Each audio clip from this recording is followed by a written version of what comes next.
doing a Zoom training for someone with ADHD is so difficult. I couldn't keep up. I could see everybody in their camera doing different things. You know, I see an old girl with this cute Star Wars poster in the back and I'm missing what my boss is saying. It was overwhelming. So I ended up like crying. I was so like in tears because I felt stupid. Like I'm not getting it. From the Understood Podcast Network, this is How'd You Get That Job? A podcast that explores the unique and often unexpected career paths of people with learning and thinking differences. My name is Alonna Mateo and I'm a user researcher here at Understood. That means I spend a lot of time thinking about how we find jobs we love that reflect how we learn and who we are. I'll be your host. These days, getting hacked and scammed online seems to be a risk all of us run, whether we're on social media or on email. Today's guest, Alonna Williams, works in Los Angeles in an industry that deals with those threats, cyber insurance. What we're going to talk about with Alonna today is not only her job, but the environment that she works in and how that can be just as important. Welcome to the show, Alonna. Thank you for having me. So your mum thinks that the HD part of ADHD stands for high definition. Yeah. And I wondered, what does she mean by that? And how does that apply to you and your life? Well, she thinks the HD applies to me specifically. My energy is like go, go, go, go, go all the time. Like a lot of my friends call me Energizer Bunny.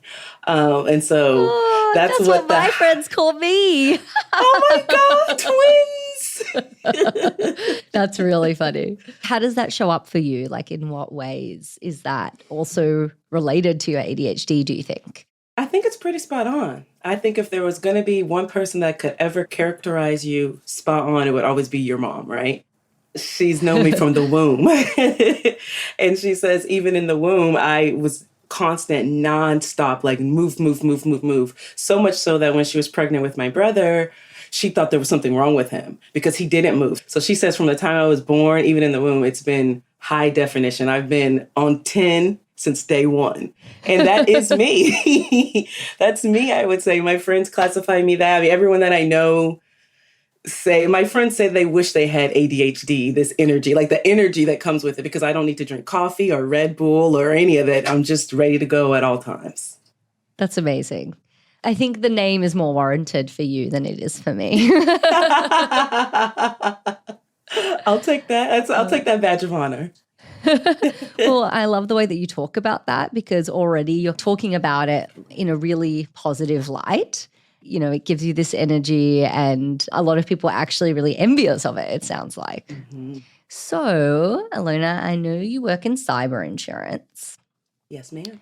What is that? Okay, yes, let's break it down. We will cover a business, most likely a bank, a university, any type of website where they're going to collect personal information from somebody. So like the website Shein or another clothing, the Gap or anything like that. We're also going to insure stores like Target because we swipe our card at Target, right? So that's personal information.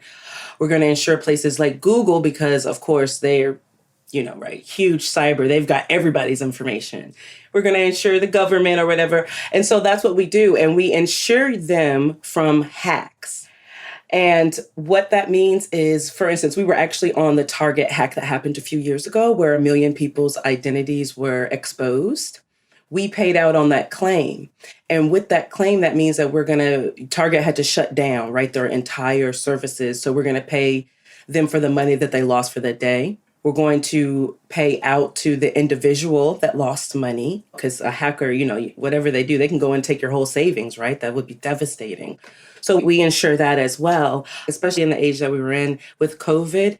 The amount of hacks went up astronomically. Like we saw a 300% increase. You never think you'll be exposed.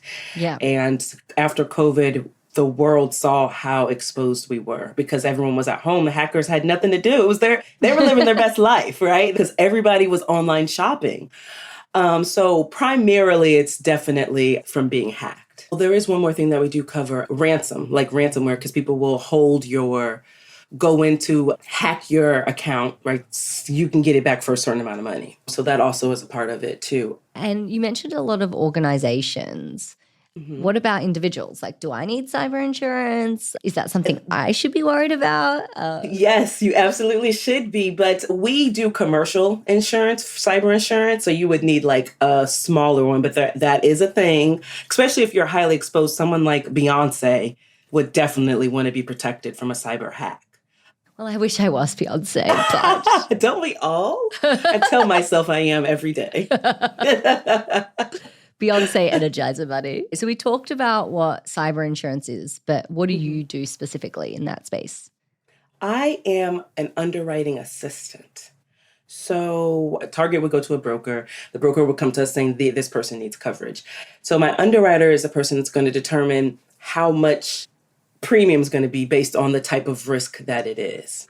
So once my underwriter determines that, he or she pushes it down to me, and then I will quote it. If Target likes the price that we get them. I also work in big middle market, so I don't see anything under 35 million in premium. Wow. There is a smaller market too, but I only do the higher one. They'll give it to me. If Target likes the price premium that we're offering them and the limits and the coverage that they're giving, they'll come back and they'll be like, they want to bind it. And I'm sure everyone knows what a binder is because we've all got car insurance. You know, the little thing that we keep in our car, I'm going to send them that. And then if there's subjectivity, something that they may need to fill out an application, my underwriter want more and more information on how the company has implemented their own security, protect themselves from a hack. That's all going to determine the premium and what type of endorsements are on their policy. And so once all that done, then I'll send out the policy. And that's primarily what I do. I do quoting and binding. It's pretty much 98% of my job. And do you like it? I like it for what it brings to me in terms of my life. It is probably the most flexible job I could ever imagine. I honestly think of it as an absolute blessing from Jesus himself, because there are not a lot of people that can work from their bed every single day with flexible hours. So my job, they don't have set hours or set times that you have to work, just as long as you hit 37.5 in the week. So I often take 2 to 4 hour breaks in between, then start working again. I just got back from Atlanta because I was at my cousin's bachelorette party and I was able to work from Atlanta. I didn't have to take any time off. It's a really fun company. I mean, they brought comedians in, they did a Zoom with us. So that's what I like about it. It's a very flexible job. Yeah, I think it's really refreshing to hear that, sometimes it's not necessarily about the work itself, but perhaps like the environment or other factors that make you really enjoy. Yeah, exactly. Workplace balance. Actually, one thing that we talk about a lot at Understood is this idea of environments being either enabling or disabling. So people can often feel more or less disabled depending on how accommodating the environment is or not. And I think it's really interesting that you talked about flexibility and like taking really long breaks. I would love to hear, more about how that might relate to your ADHD or not. I started working in Atlanta at an insurance company, and it was a more rigid, strict schedule. You had to come in every single day, 7 to 3. You had a 30-minute break. You had 2 15-minute breaks, and you had to sit at your seat. That was not conducive to my ADHD. I cannot sit for longer than 2 to 3 hours. Like my mind's going crazy. And then I start zoning in on other things. And I always have to listen to music when I'm working. Otherwise, I'll get distracted instantly. And so I would have to force myself to take breaks because it wasn't ingrained in that particular work culture. Versus now that I'm in California at this particular company where you can go into office or work from home, it's a lot more accommodating to someone that has ADHD because I can work for an hour, take a 10-minute break, get up from my bed, go walk around, do something else, snack on something, then come back to work. I don't feel the pressure that I felt at my previous company. And that helps. They have a huge mental health program where I work. And so that helps too. They make sure you don't feel disabled at this job. Like no matter what your disability is, they are super accommodating and it works for me. And also with it being a fun environment, when I do go into the office in LA, oh my God, they have, like you can play golf We have like an espresso machine. And then being in downtown LA, I can go out and walk and breathe and give my mind the break that it needs. Clarity. Because, yeah, I love to hear that enthusiasm. Was that an intentional shift, like talking about the job in Atlanta compared to the job in California? Were you aware that the previous job was negatively impacting you in that way? And did you make an intentional transition to something different? Or was this something you discovered afterwards, like upon reflecting or comparing the two? a lot of jobs are definitely not accommodating to ADHD. When I first moved to California, I got this job at this brokerage, which I hated. I was only there for 6 weeks. It was dreadful, super boring. But I kept having to get up, like I would go on my walks or whatever, and everybody sat down the entire time. They didn't even take their breaks at this job. So one of the girls that sat next to me, she was like, I just want you to know that as much as you get up, they're taking note. Like they can tell that you're always getting up from your seat, that you're always going on break. I was shook. I couldn't believe it because number one, it's legal to take a break, right? Like, what? And it was not an accommodating job to ADHD versus now where I already mentioned how I'm able to get up and do what I want. So it was a complete shock to me how accommodating they were.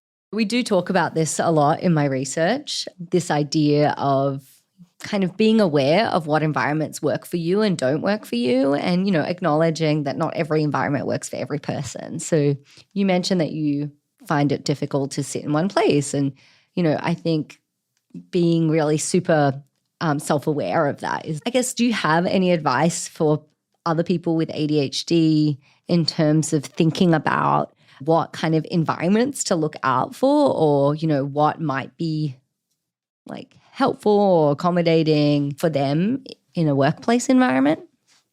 A lot of us are extroverted people. So being in that type of environment where we're able to talk with people, connect with people, typically is key for us. Even when I worked as a server, that was ideal for me because I was talking to multiple people all day long, seeing different people. And every time I hit a table, it was something different. And I think that is important for someone like me. It sounds like you found a workplace that, as you said, you know, is really accommodating. Like, are there any challenges that come up at work or other ways that, you know, ADHD might impact you in your life? So we have training, right, for work. Because everything's on digital now, doing a Zoom training for someone with ADHD is so difficult. Because number one, I'm doing it at my home, and I literally live in a 2-bedroom zoo with 6 people and a dog. So there's always something going on.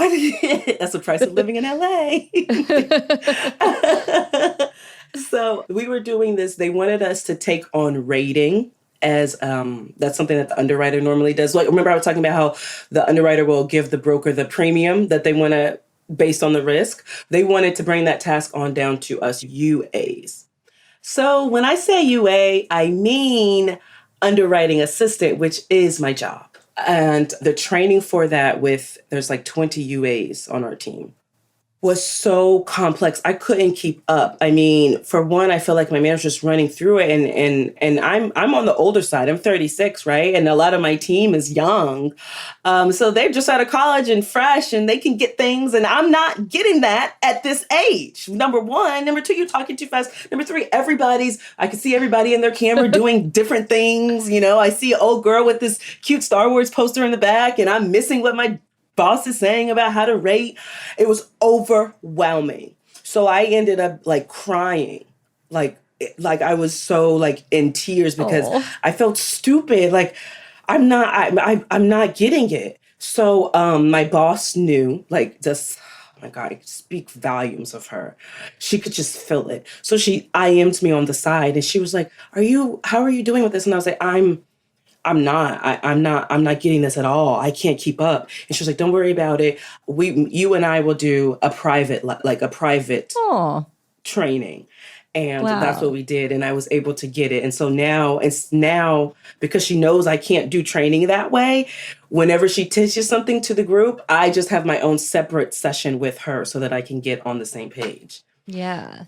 That's such a beautiful demonstration of a workplace accommodation that I think a lot of people might never even think of asking for. So I love that you shared that, and also how amazingly like empathetic and like responsive of your boss to Yes, she's amazing. yeah, like what all bosses should aspire to, right? Yes, they do. They should. Yeah. What are some other ways that you're able to get through your workday and like cope with some of the ADHD challenges? In addition to taking a break, taking mini breaks, I am on medication. I was a handful to my parents until I got to college. They didn't know what to do with me. And that's when I got diagnosed that I had ADHD, because being an 80s baby, that was not a thing, okay? You were just a problem child. Getting on the medication, getting on Adderall changed everything for me. It was the first time that I didn't know that you were able to sit in class and pay attention to the teacher by itself.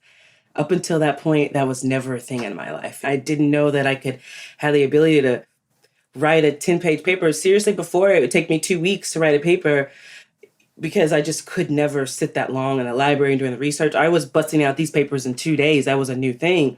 And so I still am on medication to this day because that's it's how I get by. I think it's worth noting, like I understood we're not necessarily for or against medication. We're just super supportive of whatever works for you. So I'm glad that you found something that works for you. And it sounds like you didn't get a diagnosis until college, you said. That was the first time that you were on medication. And it's kind of interesting because you were saying, you know, your mom had made a lot of these observations about you from a really young age. So why do you think it took so long to, you know, get that diagnosis and that acknowledgement of what might be going on? I would say probably a couple of reasons. I grew up in the 90s and the 2000s. ADHD was still very much undercover at that time. And then two, mental health, especially in the Black community, is something that is not talked about.